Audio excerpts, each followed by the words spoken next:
보겠습니다. 룻에게 집중하시는 하나님. 다시 한번 룻에게 집중하시는 하나님. 룻에게 집중하시는 하나님이란 제목으로 본문의 말씀 중심으로 하나님의 은혜 나누기 원합니다. 자, 이제 룻기 강해를 다시 재개하도록 하겠습니다. 3주 전에 우리가 살펴보았던 룻기 2장의 앞부분, 여러분 어떤 일이 일어났었죠? 룻이 시어머니 그 나오미와 함께 유대 베들레헴에 도착했어요.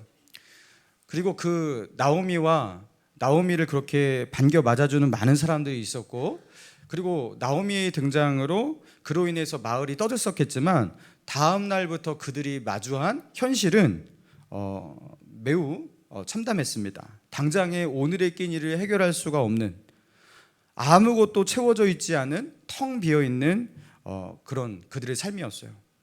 그래서 룻은 자신과 그 시어머니의 생계를 책임지고자 보리 추수하는 밭으로 그렇게 도전하면서 나아갑니다.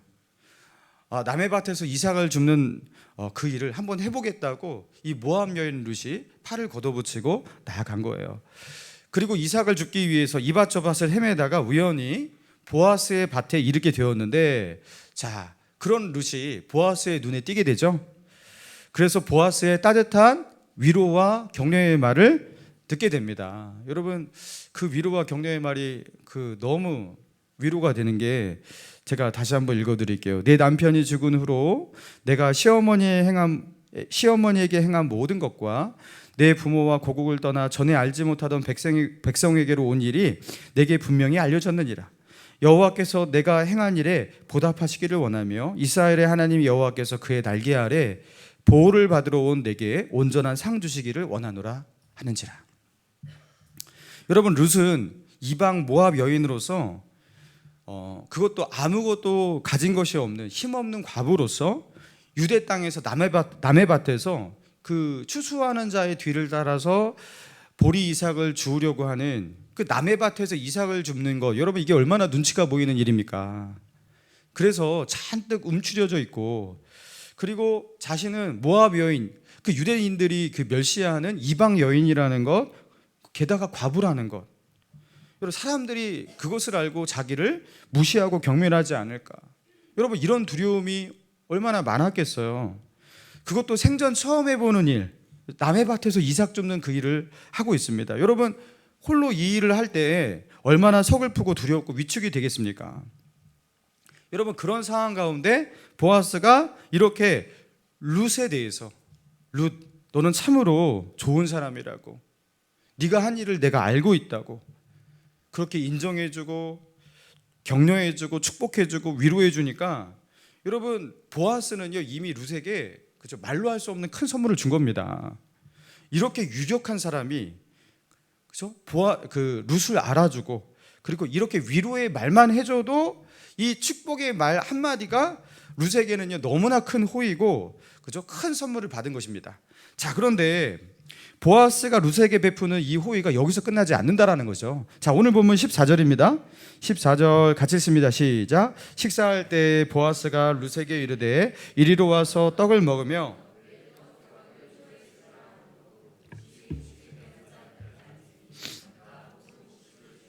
룻이 배불리 먹고 남았더라. 자, 보아스가 룻을 위해서 자 이제 친절을 베푸는데요, 실질적인 도움을 주는 친절을 베풀고 있어요. 점심때가 되었는데 그죠, 그 룻과 그 시어머니 나오미는 아무 양식이 없었기 때문에 당연히 점심 식사할 거 집에 가도 없습니다. 싸운 것도 없습니다. 그래서 그렇게 그죠, 굶주린 배, 그죠, 그런 굶주린 배를 그렇게 가지고서 그렇게 계속해서 일을 해야 했던 룻이었어요. 자, 그런데 보아스가 이 룻을 부릅니다. 이리로 와서 떡을 먹으며 내 떡 조각을 초에 찍으라. 자, 이거는 지금 자기의 일꾼들 있잖아요, 추수하는 일꾼들을 위해서 준비한 그런 점심 식사입니다. 그런데 자신이 부리고 있는 그 일꾼들, 여러분 그 식사의 자리로 누구를 초대합니까? 룻을 초대하고 있는 거예요. 이리로 와서 우리와 함께 먹으라. 너 먹을 것 없지 않냐고, 같이 여기서 떡을 먹고 우리와 같이 식사하자고. 자, 그래서 룻이 어디에 앉게 되었어요? 곡식 베는 자 곁에 그들과 함께 앉았다라는 거예요. 여러분 남의 밭에서 정당하게 고용이 되어서 그죠? 일꾼으로 일을 하고서 그죠? 그렇게 점심을 먹는 사람과 그죠? 남의 밭에서 거의 구걸하듯이 동냥하듯이 그렇게 떨어진 이삭을 줍는 사람이 똑같은 대우를 받는다라는 것, 그들과 함께 같은 자리에 앉아서 식사를 한다라는 것. 여러분, 지금 보아스가 룻을 어떻게 대하고 있는 것입니까? 네, 룻을 마치 자기를 돕는 자처럼 그렇게 룻에게 그렇게 호의를 베풀고 그에게 은혜를 베풀고 있는 겁니다. 자, 그래서 그녀는 지금 굶으면서 하루를 보내려고 했는데 지금 어떻게 되었다고요? 배불러졌다. 배불러지고 양식이 오히려 남았어요. 자, 그리고 식사가 끝났을 때 보아스는요, 자신이 부리는 소년들에게 말합니다. 15절, 16절. 자, 이게 기가 막힙니다. 15절, 16절 같이 했습니다. 시작. 룻이 이삭을 주우러 일어날 때 보아스가 자기 소년들에게 명령하여 이르되 또 그를 위하여 곡식 다발에서 조금씩 뽑아버려서 꾸짖지 말라 하니라. 여러분, 보아스가 소년들에게 한 이 명령이 무엇입니까? 룻은 저 여인에게는 특별 대우를 해갖고 곡식 단 사이에서 줍게 하라. 그리고 절대로 룻에게 이렇다 저렇다 책망하거나 참견하지도 말라. 여러분, 이게 이 시대의 어떤 배경을 좀 알아야 되는데요. 당시의 밭주인들이 이렇게 이삭 줍는 자들, 가난해서 그 남의 밭에 와갖고 이렇게 이삭을 줍는 자들이 있었단 말이에요. 그런 사람들이 곡식 단 가까이에 가는 것을 금지했다고 합니다. 보통은 금지했다고 합니다. 왜냐하면 자신들이 추수한 그 단에 가까이 가갖고 그죠? 이삭을 거기 단에서 쭉 뽑아서 가져갈 수도 있는 거잖아요, 그죠? 이렇게 하나하나 그냥 떨어진 이삭 줍는 게 얼마나 고되고 힘든 일입니까? 그러니까 단 가까이에 왔다가 쭉 하나 뽑아가면 그걸 어떻게 알겠어요? 그래서 그 당시에 보통 밭주인은 이삭 줍는 자들이 단 가까이에 가는 것을 금지했다고 합니다. 못 오게 했다고 합니다. 근데 지금 룻에게는 어떻게 했다고요? 단 가까이에 와서 단과 단 사이에서 주어라. 여러분, 이렇게 단을 묶다가 이삭이 그 주위에는 또 많이 떨어지잖아요, 그죠? 거기서 이렇게 주우면요 훨씬 더 많이 주울 수가 있는 거예요. 그리고 이 추수단을 이렇게 엮어서 만들 때 그 단에서 떨어지는 그 이삭은 주인이 거기는 이제 많이 떨어지기 때문에 그거는 일꾼을 고용해 갖고 이제 그걸 나머지 다 주워서 회수하려고 그런 의도도 있는 겁니다. 그래서 보통 곡식단 가까이에 그 이삭 줍는 자들이 가까이 오지 못하게 하는 그런 문화였다고 합니다. 자, 그런데 보아스는 오히려 룻을 어떻게 했다고요? 단 가까이에서 주게 하라. 그리고 진짜 기가 막힌 것은 16절에 또 그를 위하여 곡식 다발에서 어떻게 하라고요? 조금씩 뽑아버려서 그에게 줍게 하라. 지금 룻이 모르게 일부러 그냥 너무 대놓고 뽑아버리면 그 룻이 그렇잖아요. 이거 나 때문에 이런가 이렇게 할 거 아니에요. 그러니까 룻이 이거 왜 이렇게 많이 뽑혀 있지? 이렇게 알쏭달쏭 그런데 대박이다 이렇게 느낄 정도로 이게 웬 대박이지? 이거 왕건이네 이러면서 이렇게 할 정도로 조금씩 뽑아버리라는 거예요. 이거 룻이 알아채지 못하도록 그녀가 이렇게 잘 이렇게 주워 담을 수 있도록 그렇게 뽑아버리라는 거예요. 그래서 이날 일꾼들은요 할 일이 굉장히 많았습니다. 막 단도 엮고 거기서 조금씩 뽑아버리기도 하고 룻이 잘 줍나 그것을 잘 보면서 얼마나 줍나 보면서 조금 더 뽑아버리고 막 이런 것까지 해야 했던 거예요. 자, 지금 보아스는요 룻에게 어떤 배려를 하고 있는 거예요? 차라리 이렇게 할 거면 룻 당신에게 이 한 다발 그냥 다 가져가십시오. 쌀 한 가마니 가져가십시오. 이렇게 하면 좋을 것 같은데 뭐하러 이런 수고를 하게 하는 겁니까? 룻을 배려하는 겁니다. 룻을 생색내지 않으려고, 내가 너를 돕고 있다고, 내가 너에게 이것을 주고 있다고 생색내지 않는 거예요. 내가 지금 너를 위해서 이렇게 주는 거야. 이렇게 하면은 룻이 미안해하거나, 그렇죠? 룻이 마음이 어려워할까봐, 그렇죠? 룻에게 생색내지 않고 룻이 자연스럽게 자기가 주어서 그렇게 담는 것처럼 그를 돕고 있는 겁니다.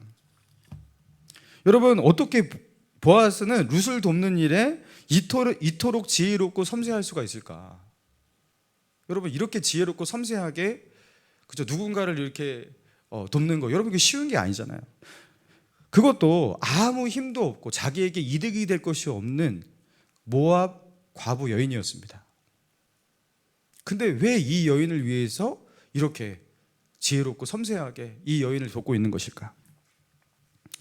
자, 그래서 보아스의 밭에서 이삭을 주었던 룻이 저녁까지 그 밭에서 죽고 나니까 보리가 얼마 되었죠? 17절입니다. 시작. 룻이 밭에서 저녁까지 죽고 자, 보리가 얼마였다고요? 한 에바.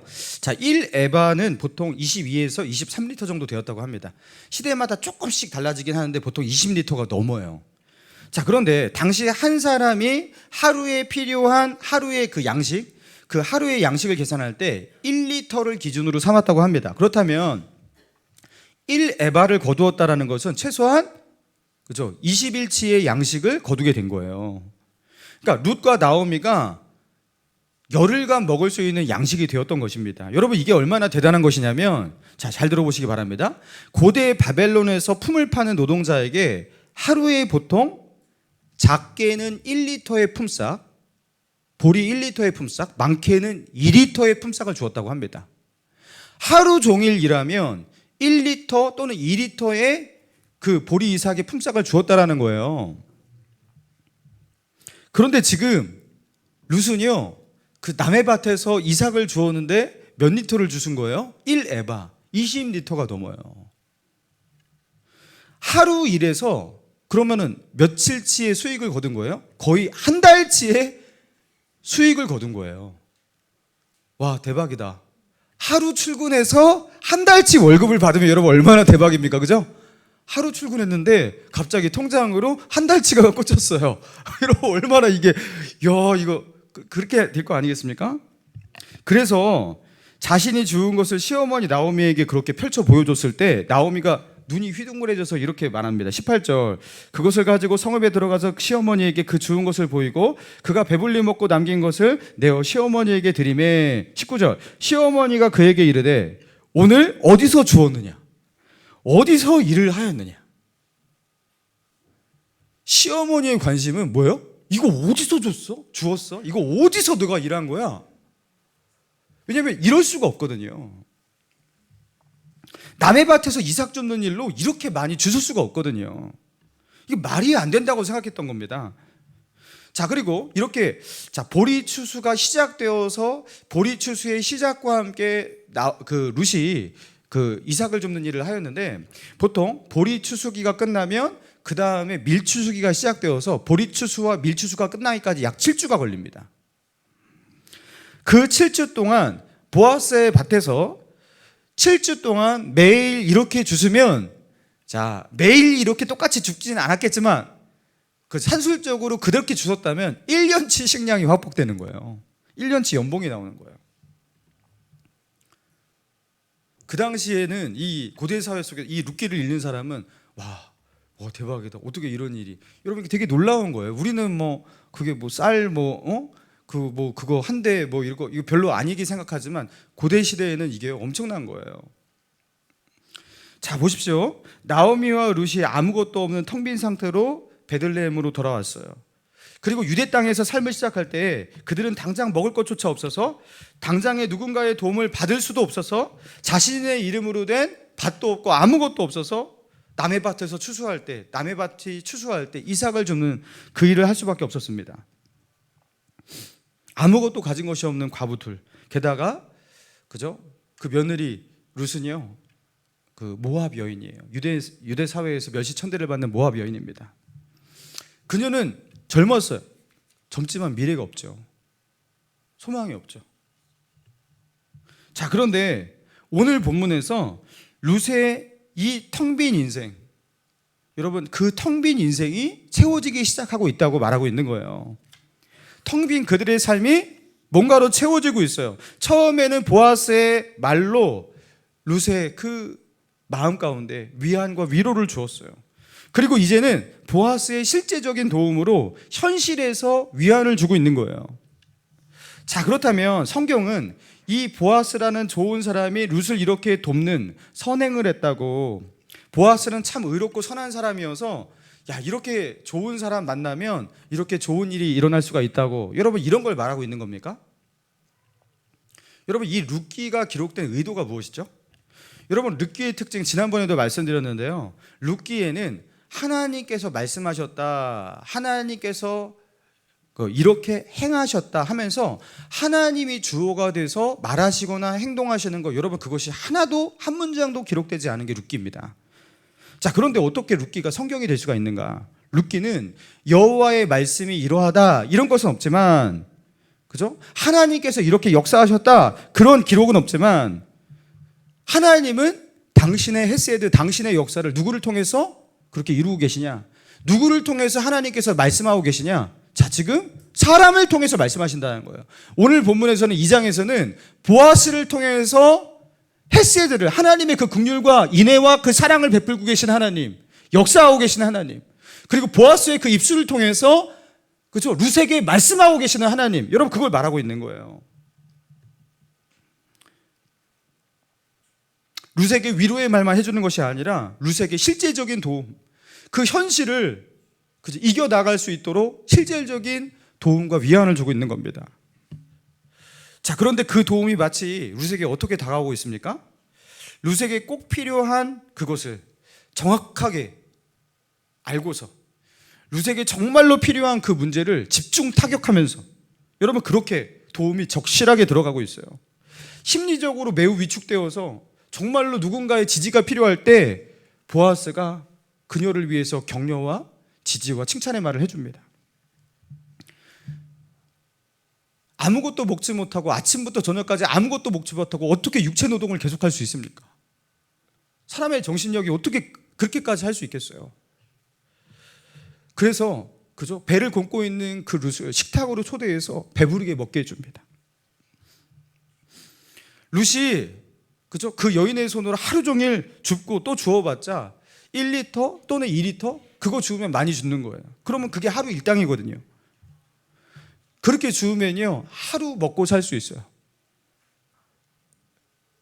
근데 그렇게 피곤하게 힘들게 일하는데 이게요, 이 두 가부가 먹고 살기에는 이게 효율이 나오지가 않아요. 그리고 그렇게 그죠? 고된 노동 속에서 지치고 힘들어할까 봐 하나님께서는 그녀를 낙심하지 않도록 어떻게 합니까? 룻을 곡식단 곁에서 단과 단 사이에서 죽게 하십니다. 하루 일했는데 한 달치를 걷어들이게 하시는 거예요. 그리고 이방 여인이라고, 그죠? 그 젊은 과부 아닙니까?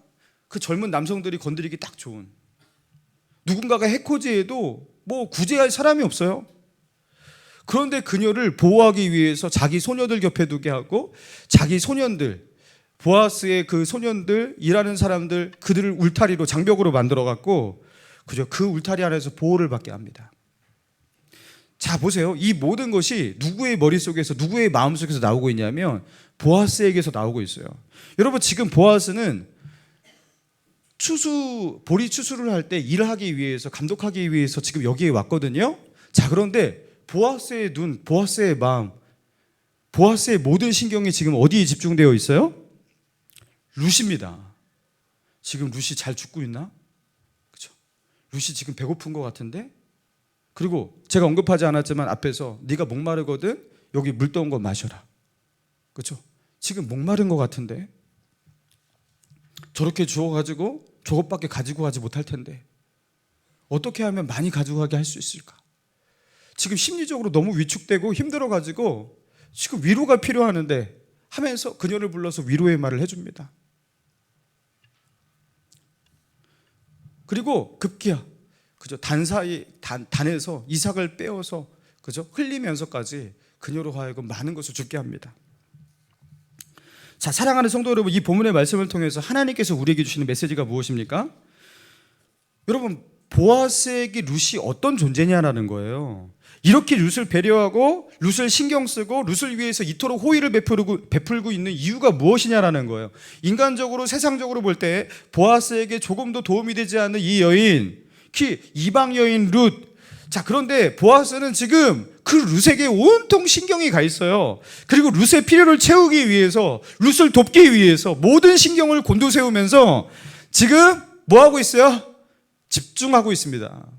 룻을 돕기 위해서 온 신경을 곤두세우고 룻을 돕기 위해서 집중하고 있어요. 그리고 이런 룻을 돕기 위해서 보여주고 있는 보아스의 이 집중력, 사실은 뭘 보여주려고 하는 거예요? 하나님께서 텅 비어져 있는 그녀들, 나오미와 룻,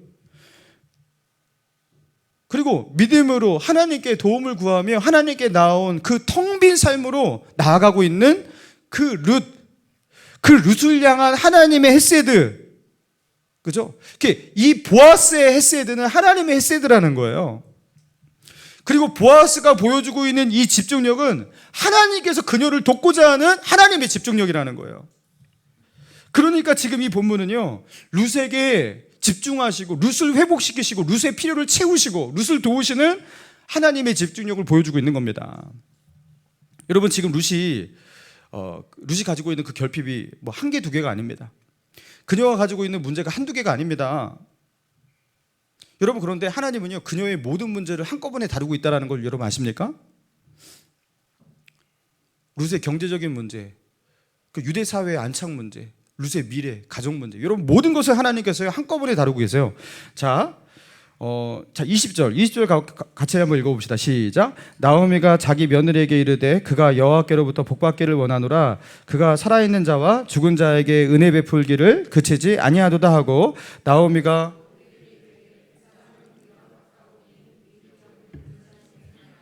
자, 그 사람은 우리와 가까우니 우리의 기업 물을 자 중에 하나이니라. 여러분, 여기서 갑자기요, 어마어마한 게 등장해요. 당장 우리의 끼니를 해결하는 정도로 끝나지 아니하고 우리의 경제적인 문제를 돕는 자로 여러분 그렇게 보아스는 끝나지 아니하고, 보아스는 우리와 가까운 사람이고 우리의 기업 물을 자 중에 하나다.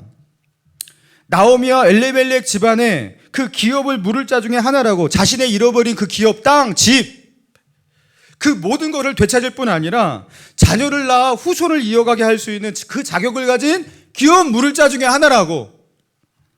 자, 그러니까 룻이 하루 이삭주로 나아가서 지금요, 자기의 끼니를 해결하는 건, 그렇죠, 당장 밥을 먹는 문제 하나를 해결하는 그것으로 끝나지 않습니다.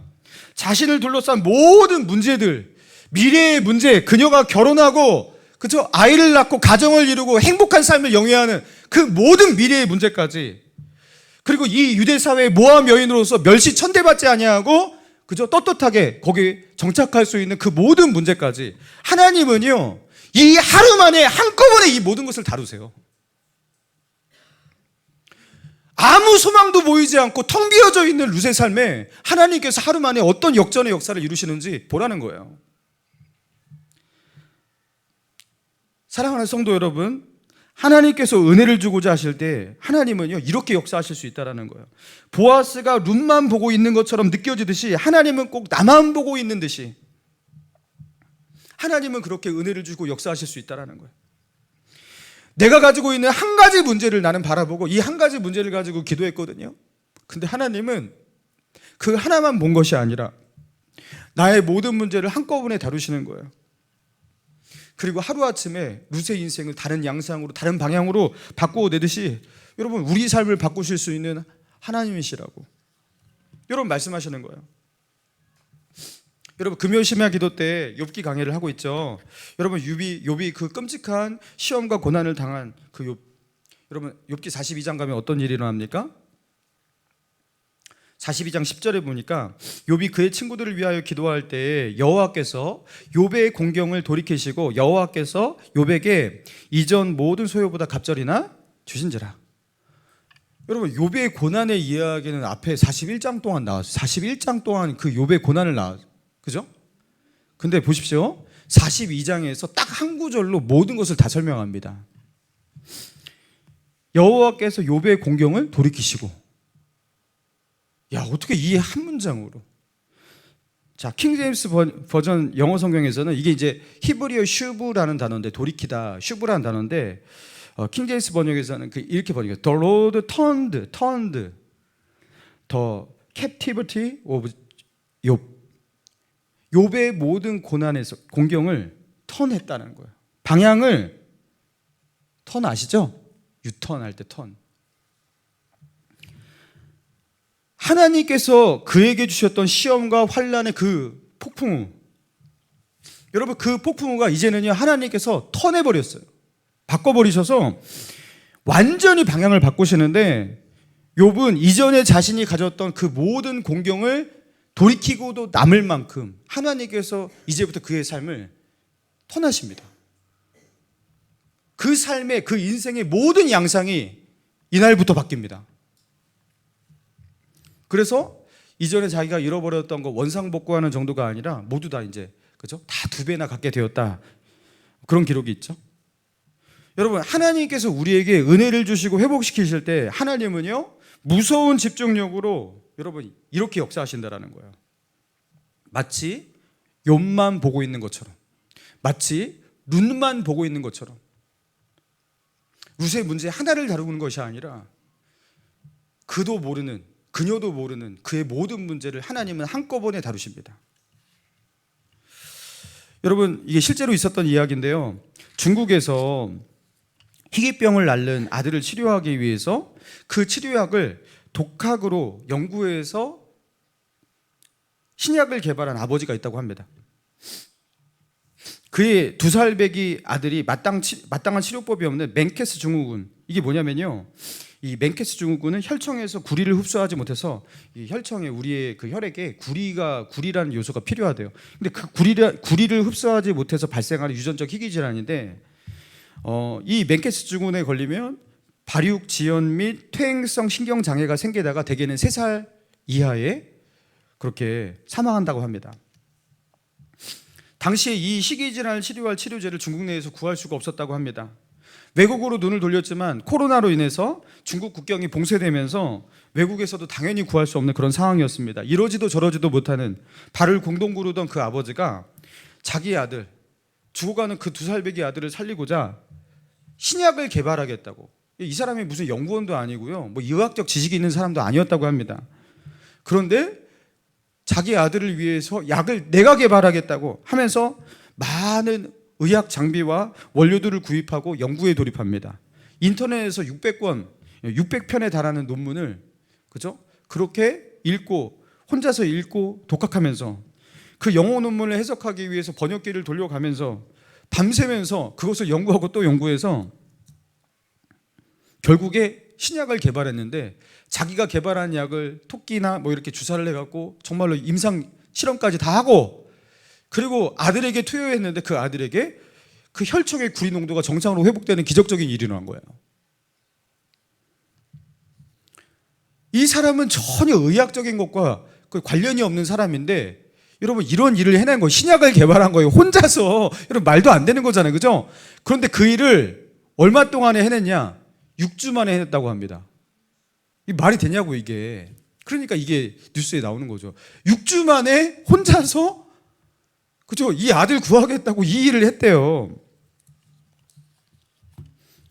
그러면서 그가 하는 말이, 아들을 살릴 수 있다면 뭐든 해야 했다. 나에게는 선택지가 없었다. 여러분 정말 무서운 집중력 아닙니까? 2살 아들, 이제 얼마 살지 못해요.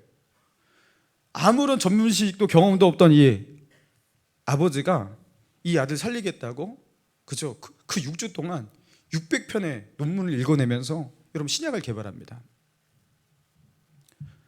무서운 집중력이죠. 여러분 하나님의 집중력은 어떨까요?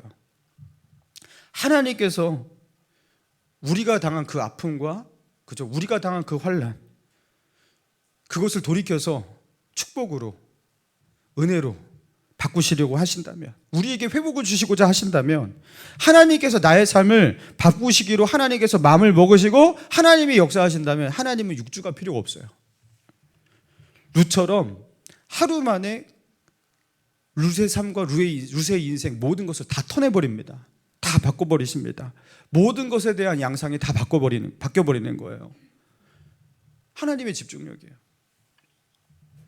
창세기 32장에 보면요, 야곱이 그 외삼촌 라반의 집을 떠나서 20년 동안 머물렀던 라반의 집을 떠나서 그 라반을 피해서 자기 고향으로 돌아오지 않습니까? 근데 라반보다 훨씬 더 무서운, 그렇죠? 자기의 영원한 숙적, 자기의 형 에서가 칼을 차고 400명을 이끌고 달려오고 있었어요. 피할 수 있어요, 없어요? 그 기마병, 그죠? 칼을 차고서 달려오는데 피할 수가 없어요. 여러분, 그 야곱의 인생의 최고의 아킬레스건이 무엇이냐면 에서입니다. 그 형의 자리를 그렇게 탐내고 형이 받아야 될 축복 자기가 받고 싶다고 하면서 그 자리를 그렇게 탐내다가 어떻게 됩니까? 그 야곱 에서에게 원한을 사갖고 결국에 그 외삼촌 라반의 집에 도망가고 라반의 집에 갔더니만 라반은 훨씬 더 그저 무서운 사람이었잖아요. 20년 동안 그렇게 죽을 고생하고, 자, 그리고 고향에 돌아가겠다고 하는데 이제는 죽게 생긴 거예요. 야곱은 이렇게 험난한 인생을 살아가는 사람이란 말이에요. 자, 그런데 야복강에서 야곱이 드디어 하나님을 마주하면서 기도를 하죠. 그리고 천사와 씨름하면서 밤새도록 하나님을 붙들고 그렇게 기도하고 싸울 때 하나님 어떻게 하십니까? 야곱을 이스라엘이라고 그 이름을 바꿔주십니다. 그리고 그 다음날 그죠? 에서를 맞이하는데 그 에서가 칼을 차고 왔는데 에서의 마음이 바뀌었어요. 선물 때문에 바뀐 건지 뭐 때문에 바뀐 건지 모르겠지만 하나님께서 그 마음을 바꿔 놓으셨어요. 그리고 야곱을 불쌍히 여기는 마음을 가지게 하셨어요. 그리고 내가 너의 앞에서 인도자가 되어주겠다 하면서 에서가 갑자기 야곱을 돕겠다고 자처를 합니다. 야곱의 최대 위기, 그의 꼬인 인생, 여러분 이렇게 바뀌게 되었다는 겁니다. 하나님은 하루 만에 이렇게 역사하실 수 있어요. 저는 39살에 그 40 되기 전에 개척을 한번 해보겠다고 정말 기도하면서 그렇게 준비를 했었습니다. 진짜 죽을 각오하고 센 개척 한번 해보자. 그래서 아내와 함께 맨땅에 헤딩 개척 한번 해보자. 안 되면 하나님의 뜻이고, 그런 마음으로 그렇게 준비를 하는데, 그죠? 셋째 아이 동현이가 그렇게 임신이 된 거예요. 그 당시 아내와 함께 여러 가지 이제 구상을 가지고 있었거든요. 근데 이 일이 굉장히 그 계획에 차질을 빚는 일이었어요. 그래서 하나님의 뜻을 그렇게 물으면서 기도하면서 했는데 이게 하나님의 뜻이 아니었나. 그러면서 이 담임 목사님을 찾아가서, 이건희 목사님 찾아가서 그 당시 제가 이렇게 해서 이게 하나님의 뜻이 아닌가 봅니다 하면서 개척을 그렇게 포기하고 내려놓겠습니다 이렇게 말씀을 드렸어요. 근데 그 독산동 신일교회 또 우리 이건희 목사님 그리고 장로님들이 그 당회를 이렇게 하면서 갑자기 난데없이 분립개척의 비전이 갑자기 생깁니다. 아니, 분립개척은 신일교회에서 단 한 번도 들어본 적이 없는 말이었어요. 없던 비전이 만들어졌어요. 없던 비전이. 그러면서 그렇죠, 하나님께서 이렇게 분립개척으로 은혜스럽게 개척할 수 있는 이런 역사를 그렇게 보여주신 거예요. 저의 삶 속에 하나님의 역사들이 너무 많고, 뭐 지금도 간증하고 싶은 거 굉장히 많지만, 그죠? 이건 좀 시간이 흐르면 또 말씀드리게 될 거예요. 너무나 감사하고, 그죠? 너무나 그 하나님의 은혜가 아니면 설명이 되지 않는 일들이 많아요. 하나님께서 풀어내고자 하시면, 하나님께서 회복시키고자 하시면, 하나님께서 내가 은혜를 베풀고자, 내가 긍휼을 베풀고자 하신다면 하나님은요 무서운 집중력으로 여러분 모든 것을 단번에 바꾸어 내실 수 있는, 내 인생의 방향과 내 인생의 분위기 양상을 단번에 바꾸어 내실 수 있는 하나님은 무서운 집중력을 가지고 계신 그런 하나님이시라는 겁니다. 사랑하는 성도 여러분, 주님께서 우리에게 말씀하셨죠. 마태복음 10장 29절에 삼새 두 마리가 한 아사리온에 팔리지 않느냐, 그러나 너희 아버지께서 허락하지 아니하시면 그 하나도 땅에 떨어지지 아니하리라. 너희에게는 머리털까지 다 세신 바 되었나니. 여러분, 하나님께서 우리의 모든 문제를 어떻게 아시냐면요, 하나님이 허락하지 않으면 어떤 일도 일어날 수가 없다. 심지어 그죠? 우리가 그렇게 별것 아닌 것 같이 여기는 참새들조차도 땅에 떨어지는 것, 그들이 팔리는 것, 그것도 하나님이 허락하지 않으면, 하나님의 뜻이 아니면 아무것도 되지 않는다. 그런데 너희는 머리털까지도 하나님께서 다 세신 바 되었다. 하나님의 집중력이에요. 하나님께서 우리를 얼마나 우리에게 관심이 있으시고, 그죠? 우리에게 집중하고 계시는지 말씀하고 있는 거예요. 로마서 8장 31절에 그런즉 이 일에 대하여 우리가 무슨 말 하리요? 만일 하나님이 우리를 위하시면 누가 우리를 대적하리요? 자기 아들을 아끼지 아니하시고 우리 모든 사람을 위하여 내어주시니가 어찌 그 아들과 함께 모든 것을 우리에게 주시지 아니하겠느냐? 여러분, 자기 아들을 십자가에 그렇게 못 박아 죽도록, 그래서 우리를 구원해낸, 그렇게 큰 대가를 지불하고 우리를 사랑하시고 우리를 구원하신 그 하나님께서 그렇게 자기 아들까지 내어주신 하나님이신데, 그 아들과 함께 우리에게 주지 못할 것이 무엇이 있겠냐고 생각해 보라고. 여러분, 그렇게 묻고 있는 거 아니겠습니까? 사랑하는 성도 여러분, 우리가 하나님의 은혜를 기대하지 못하고 하나님의 역사를 소망하지 못하는 이유는, 내가 욕심이 없고 주어진 현실에 만족하고 자족하는, 여러분, 그런 마음이기 때문에, 좋은 마음이기 때문에가 아닐지도 몰라요. 우리 안에 전능하신 하나님, 역사하시는 하나님, 자기 아들을 내어주기까지 우리를 사랑하시고 우리에게 오늘도 회복을 주시고 소망을 주시고 우리의 텅 빈 삶을 채워내시기 원하시는 하나님, 그 능력의 하나님, 그 은혜의 하나님, 그 이글이글 타는 그 햇새대로 가득한 하나님, 여러분, 그 하나님을 신뢰하지 못해서 하나님을 향해서 기대와 소망을 가지지 못한 것 아닙니까? 자기 아들도 내어주시는 하나님이